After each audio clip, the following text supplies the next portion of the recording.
Olha, o que é bacana nessa história, as pessoas às vezes até nem acreditam. Eu fui fazer história, o curso de história na Universidade Estadual do Ceará, quando eu tinha 34 anos de idade, né? Eu acho isso, eu falo muito isso para as minhas filhas, que isso é uma baita de uma lição, assim, para aquela coisa de você pode começar um novo rumo, uma nova perspectiva na vida a qualquer momento. A minha pós-graduação foi já com quase 50 anos de idade, né, em didática do ensino de história. Eu me espelhava num exemplo que há muito tempo eu conhecia da Zélia Gattai, a esposa do Jorge Amado, né? Ela escreveu o primeiro romance dela com mais de 50 anos, né? Então a vida tem sempre esses recomeços, né? Essas trajetórias novas que a pessoa pode tentar moldar. Isso, quer dizer, eu coloco isso porque assim, não é aquela coisa, desde a infância eu sou. Não. Eu sempre me interessava, claro, lia muito, mas a formação se deu a partir já com 30 anos de idade. Meu pai foi contra. Você não faça isso, você deve fazer. Porque eu era técnico em telecomunicações, né? Trabalhei muito tempo com telecomunicações, depois fui para gestão de telecom. Então tu tem que se aprofundar na sua área, né? Mas ainda bem que eu desobedeci o velho, com 34 anos desobedeci e resolvi fazer história, o curso de história e depois a pós-graduação e enfim, foi uma vida nova praticamente para mim. O bacana é que quando eu chego aqui em Gramado, ali em 2015, numa bela tarde de qualquer mês, que eu não lembro, e a gente passa aqui na Várzea Grande e vê o Museu do Trem da Várzea Grande, né? Que hoje que é a antiga estação ferroviária. E aí deu um start. Poxa vida, parece, depois que a gente conhece um pouco da história da região, parece que Gramado e essa região tem de tudo um pouco da história do Brasil, sabe? Tem a imigração, que em muitos locais não tem, né? Tem a vida colona, né? E tem todos os outros conflitos ligados a grandes questões nacionais. Então aqui, não sei se a expressão correta a ser usada seria essa, mas é um laboratório maravilhoso de estudo para um historiador. Tá? Então chegou aqui, você está encontrando um tesouro de campos de pesquisa que podem ser explorados aqui, podem ser debatidos, podem ser, enfim, estudados aqui em Gramado. Então, a coisa caminhou para isso e, graças a Deus, a gente está aí tentando dar alguma contribuição nesses debates sobre a história. Né? Então, estudar a história local é extremamente importante, né? Tem muito a ver com a preservação das raízes, né? Da comunidade, das raízes de um determinado local. Né? Quando a gente estuda a história local e valoriza, né, a gente está preservando as singularidades, as particularidades, né, as formas próprias de cada aldeia, né, digamos assim. Muito, hoje em dia, com a concorrência que a gente tem da internet, da leitura rápida, né, dessa leitura dinâmica que as pessoas estão cada vez mais se acostumando, né, a gente pensa que um dos trabalhos fundamentais que tem que ser feitos hoje é facilitar as vias de conhecimento para os novos públicos, para as novas gerações dessa história. Então, uma das primeiras coisas que a gente fez aqui quando chegamos em Gramado, no Rio Grande do Sul, e é uma palavra que eu uso muito, foi a sistematização do conhecimento, tá? Hoje em dia a concorrência, assim, sendo bem direto, a concorrência tá grande em relação às novas mídias.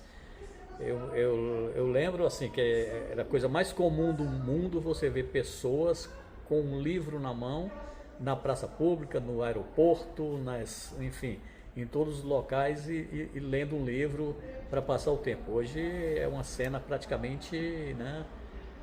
Eu às vezes até tenho vontade de me ajoelhar quando eu vejo um jovem no meio da praça lendo um livro, dá vontade de ajoelhar e perguntar se ele está precisando de alguma coisa, um suco, um café, trazer ali para ele continuar a leitura. Emociona mesmo. A gente fala brincando, mas é uma realidade assim, né, que faz parte. E como é que a gente consegue mediar isso? Ninguém é contra a chegada do novo, do futuro. Mas a gente faz como é que a gente consegue mediar? Do ponto de vista didático, do ponto de vista da história, é isso que a gente está tentando fazer. Como eu falei, sistematizar o conhecimento. Tá? Conhecimento que quando eu cheguei aqui estava, digamos assim, a gente sentia, né, uma dispersão, uma fragmentação, muitos livros bons e feitos pelos nossos eminentes historiadores e preservadores, como a Iracy Casagrande, né, o Romeu, o Sebastião, né, aqueles livros da coleção Raiz, mas a gente precisava pegar tudo isso e trazer para uma linguagem sistematizada e depois didatizada para os novos públicos, para os mais jovens. Para os jovens saber o que é um capitel, o que é um Kerbe, enfim, aquelas coisas que são muito íntimas dos mais antigos, mas que para eles não fazem a menor ideia. Então a gente precisa sistematizar e didatizar. É isso que a gente vem tentando fazer, tá? Fazer a leitura da realidade, da história, mas ao mesmo tempo e principalmente fazendo um trabalho de mediação cultural, mediação intelectual, entre aquilo que os estudiosos, a faculdade, a academia produz, aquelas linguagens que facilitem esse acesso a esse conhecimento pela grande maioria da população, sem descuidar do rigor científico, mas ao mesmo tempo trazendo uma linguagem que aproxime nesse mundo de internet, nesse mundo que é tecnológico. E principalmente, quer dizer, tem muito principalmente, mas é porque tem muitas coisas principais mesmo. Um instrumento que a gente utiliza bastante é o instrumento da história oral, né? É conversar, dialogar e conseguir, né, captar das pessoas, né, que viveram aqueles tempos, anos 20, 30, 40, 50, 60 do século passado, né, trazer a experiência delas, as memórias de vida, as histórias delas, que são histórias autênticas e que a gente não encontra nos documentos oficiais. Então, complementando isso, a gente consegue, ou pelo menos estamos tentando conseguir fazer um trabalho que valorize a história e que traga melhores condições de difusão desse patrimônio cultural imenso, né, que nós temos aqui na região. Bom, hoje eu estou aqui na supervisão da estação do museu, né, Estação Férrea Vaza Grande, que era um espaço cultural ao longo de mais de uma década, desde 2008, e que agora em 2024, 23, 24, foi feita uma reforma e a gente fez um trabalho de redimensionamento expográfico e conceitual aqui do museu, tá? É um museu que, mais do que a história técnica ferroviária, quer contar a história das pessoas, a história do que a gente chama de universo ferroviário, o entorno da ferrovia. Não é... quem dera fosse um museu como o Museu de Tubarão ou o Museu de Recife, que tem locomotivas e tal, quem sabe um dia a gente chega lá. Mas, para além da técnica, da memória dos trilhos e das máquinas, a gente valoriza muito aqui a memória das pessoas, a memória dos mais antigos, dos contemporâneos do trem, né? Então esse é um trabalho que a gente tem feito. Além disso, atualmente eu estou na coordenação do Patrimônio Histórico de Gramado, e aí todo o município, né, que a gente tenta trabalhar essa memória, né, aqui na região, tá? Também atualmente a gente está fazendo um trabalho de articulação com museus de outros municípios, né? Ontem mesmo a gente teve uma reunião onde participou Sapiranga, Parobé, São Leopoldo, Nova Hartz, Rolante, Taquara, Santo Antônio da Patrulha. É um trabalho super bacana que os museus regionais, locais, municipais estão fazendo, no sentido de se autoajudarem, né? Chorarem juntos as suas mágoas e ao mesmo tempo buscarem novas perspectivas em conjunto, né? De se autocapacitarem e tal, né? E além de tudo, isso tem essa experiência museal mais ampla, para além de Gramado, tem nos proporcionado um campo de estudo mais amplo para a própria história de Gramado. Ou seja, para a gente começar a contar a história de Gramado, não só nos limites territoriais do que é Gramado, né? Mas a partir da sua relação com um entorno mais amplo. Gramado, filha de Santo Antônio neta de Santo Antônio da Patrulha, digamos assim, filha de Taquara, e as suas relações com Nova Petrópolis, enfim, com São Chico. Então essa história mais ampla a gente tem ajudado a contar essa interação com os outros museus, tá? Além disso, a gente faz um trabalho de produção cultural, né, como produtor cultural, onde tem conseguido produzir diversos outros ferramentas de aproximação notadamente da juventude e das crianças para a história local, né? Recentemente a gente fez um álbum de figurinhas, um jogo didático daqueles que caminha com o peão assim, né? Tem revistas bem multicoloridas, né? Tá num projeto aí fazer maquete, fazer outros para um público mais jovem ainda, mais criança, né? Um trabalho de educação patrimonial. Então, na produção cultural a gente tem feito isso. Além, vai sair aí um livro sobre a história da ferrovia em Gramado, na região, a história da linha Taquara-Canela, vai sair agora no máximo até o mês de abril, talvez no máximo maio, né? Enfim, e fundamentalmente a questão da pesquisa, tá? Eu costumo dizer que pesquisa não nasce, não é isso, né? Não nasce, a pesquisa ela tem custo, a pesquisa ela tem mão de obra, a pesquisa tem homem-hora, a pesquisa tem tempo. É adorável fazer, é maravilhoso quando a gente confronta as informações que tem nos livros, nas teses de doutorado, mestrado por aí, com as informações que a gente coleta na história oral. Isso é pesquisa, isso é adorável e museu, eu quero dizer que museu não vive sem pesquisa, né? Tem gente que pensa que museu coloca ali no museu um atendente e está resolvido. O museu não vive sem pesquisa, o museu não vive sem educação patrimonial. E uma das coisas que nos emociona é quando a gente ouve, por exemplo, o velhinho, o senhorzinho ali dos seus 70 anos, que viveu toda essa história, abre o livro que a gente produziu e diz que chorou. Eu já ouvi isso de dois, né?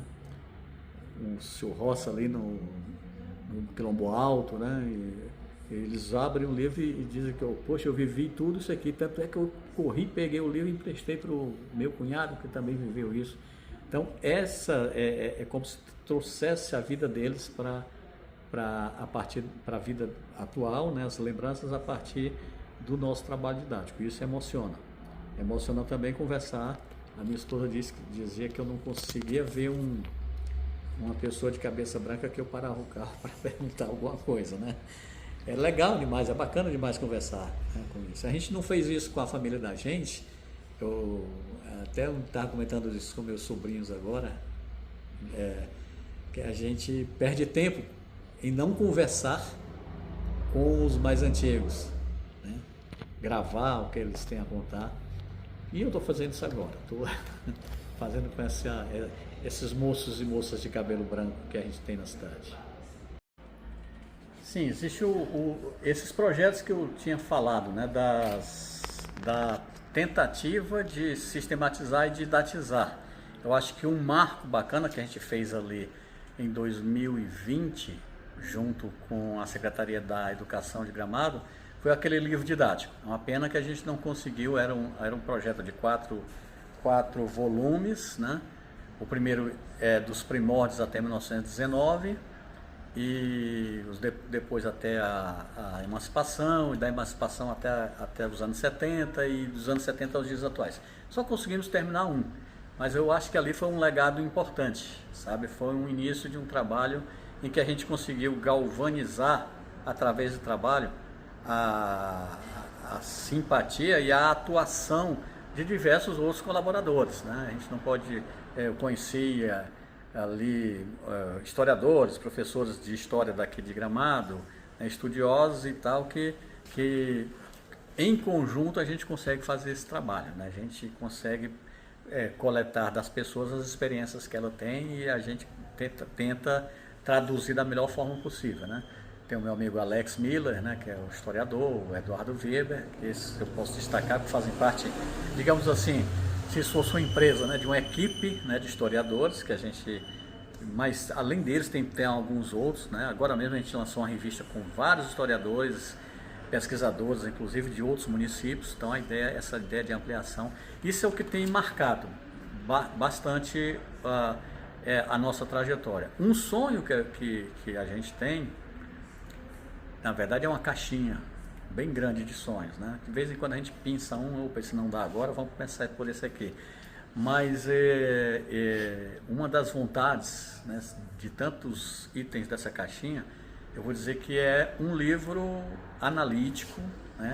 Aí não tão mais didático, né? Mas isso é porque a gente precisa acumular conhecimento, precisa acumular muita pesquisa para chegar nesse patamar, sobre a história da região, a história de Gramado e região.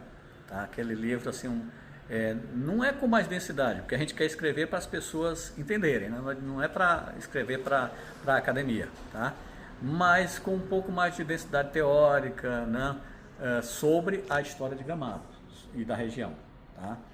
Porque, assim, qual é, por que a gente quer isso e o que é que isso tem a ver com o que a gente já tem feito? Mesmo nos livros didáticos, mais ilustrados e com muita infográficos e imagens, mas mesmo nesses tipos de trabalho, o que a gente tem primado bastante é sair daquele tipo de narrativa mais personalista e heroicizante que a gente é acostumado a ver em todos os municípios do país, né? E partir para uma análise que abranja, né? Que tem uma abrangência maior, incluindo outros aspectos da vida real, a economia, a política, né?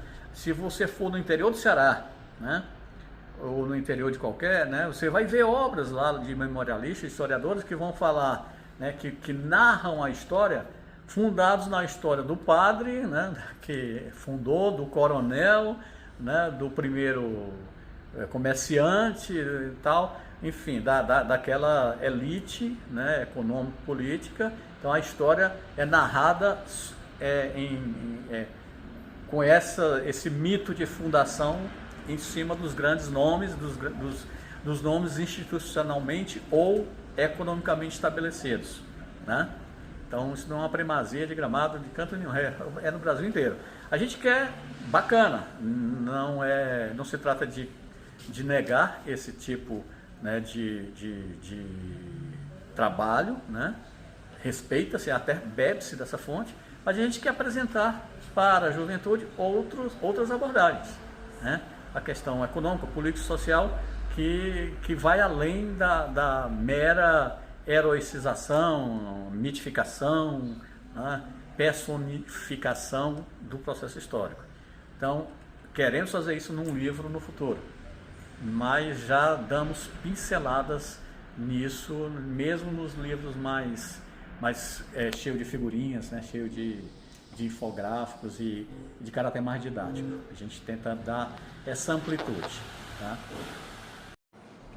Então, eu acho que se trata da singularidade da cidade, né? O turista, ele vai para um lugar, claro que a gente tem um nicho diversificado de turistas, né? Mas o turista, ele quer conhecer algo novo, né? Eu sou do Ceará, por exemplo, eu conheço lá a carne do sol, maravilhosa, carne de bode, enfim, as iguarias de lá. Se eu for tirar meu dinheiro para fazer uma visita a uma outra cidade com a minha esposa, eu quero conhecer o que tem de novo lá, né? Esse é o mais lógico, né? Mas há um processo de padronização, de estandardização em certos momentos, em certos cenários turísticos, né? Que tem trazido, né, pessoas de todos os níveis, todos os gostos, inclusive aqueles que querem ver o mais do mesmo, o que vem na sua cidade, né, e vê em qualquer lugar. Não é assim que a gente acha que a história contribui. A história contribui em apresentar, em evidenciar exatamente as singularidades. Aquilo que nós, que a cidade tem de diferente, né? Aquilo que pode encantar quem vem de fora, aquilo que ele não tem normalmente, né, no local de origem. Então essas histórias singulares, né, essas histórias próprias daquela região, daquela aldeia, né, como a gente às vezes fala, elas são as que encantam. Eu acredito assim que essas histórias, essa história do lugar é o principal móvel, né, como eu disse no início, para que as pessoas se movimentem para conhecer os outros lugares, né? A gastronomia, enfim, todos os hábitos, enfim, né? Eu fui turista de Gramado em 2014, e aí é um testemunho particular. Saí de Gramado em 2014 e não conheci nada sobre a bocha, o jogo de bocha. Hoje eu sou morador de Gramado e sei que, por exemplo, nas ruas próximas onde eu moro tem no mínimo tem uns 3 bares que tem um monte de senhorzinho jogando bocha, né? E a gente, quer dizer, isso é encantador, uma coisa que eu acredito que pouca gente lá no Nordeste conhece o jogo de bocha, que não é um jogo próprio de lá, daquela região, né? Então essas coisas próprias do município são encantadoras, são algo assim que faz a gente querer voltar para o lugar, para conhecer mais coisas, né? Nisso, o ensino de história, a preservação da história e dessa identidade no próprio lugar tem um papel fundamental, tá? Não se trata eu costumo dizer que não se trata de colocar um muro para o novo, né? O mundo é global, o mundo é troca, né? Gramado mesmo, em sua trajetória histórica, foi trocas, né? Foi uma trajetória que vieram os indígenas, negros, alemães, de origem alemã, de origem italiana, vieram diversos povos e tal. Agora a gente tem uma leva bacana de nordestinos, né, e de outros estados do país. Então Gramado é troca, Gramado é a história das trocas, né, das trocas de culturas, né. São Paulo, né, São Paulo é São Paulo de todos os povos, né, foi até, se eu não me engano, um slogan que passaram a utilizar, né, São Paulo de todos os povos. Essa coisa do conjunto global, né, assim, ela é inevitável, ela existe, e não se trata mas se trata de dialogar, né? De trazer o novo dialogando com o passado, né? Dialogando e não como aconteceu, por exemplo, infelizmente, a gente hoje não tem um pedaço de trilho sobrando da bela história ferroviária que nós tivemos aqui ao longo de 44 anos, para falar só do 19 a 63, que é o início e a desativação, mas essa história é até mais larga, né, porque tem um período da construção. Então não sobrou um pedaço de trilho, né? Ou seja, nós não conseguimos dialogar com o passado para preservá-lo, né, para deixá-lo como amostra de um grande momento do qual nós somos tributários. Gramado é o que é hoje, muito em função da ferrovia. Então a gente não, quer dizer, esse progresso, o novo, não pode chegar sem dialogar, sem a gente abrir espaço para esse diálogo. O papel do historiador, que não é só escrever livro, nem dar aula de história, eu acho que vem nesse sentido. A gente conseguir forçar, se for o caso, esse diálogo. Olha, nós estamos aqui. Olha, aqui teve isso. Aqui foi tal, né? Eu vou citar só mais um exemplo. Desculpa me alongar muito. A gente sabe, por exemplo, que aqui mais embaixo, na região do Carará, do moleque, nós tínhamos uma estação ferroviária pequena, chamada Maquinista Maura. Ao lado da estação, nós tínhamos uma venda, tá, que vendia de tudo, né, aquele famoso secos e molhados. E nessa venda, semanalmente paravam três vagões com mercadorias industrializadas, vindas de Porto Alegre, e nelas se colocavam mercadorias produzidas aqui, né, a produção colonial, em direção aos centros de distribuição, Porto Alegre, São Leopoldo, tá? Aí eu fico imaginando, o que eu imagino? Hoje, se tu passa ali, vê uma casa aqui, outra casa acolá, tu não vê mais nada disso. Ou seja, o grande centro, ali era um grande centro de troca, de distribuição, né, da produção colonial, que era a principal atividade econômica da região. Hoje tu passa ali, não tem mais nada dessa realidade antiga, então não tivemos diálogo. Então vamos pensar nisso como um aprendizado, porque o turismo hoje é o grande, né, polo de econômico da nossa cidade. Entendeu? Assim, de repente a gente precisa preservar isso, fazer com que o turismo de hoje, que é tão forte, né, não aconteça com ele o que aconteceu, até do ponto de vista da lembrança, da memória, por exemplo, nessa região que a gente acabou de falar. Aquilo que era forte, que era pujante, que era a produção colonial e o transporte através da ferrovia, simplesmente desapareceram num prazo de quê? 20, 30 anos.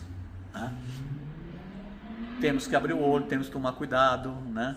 Temos que fortalecer o turismo, e uma das formas de fortalecimento dessa atividade, que hoje é a atividade principal, o turismo, é o conhecimento sobre a história.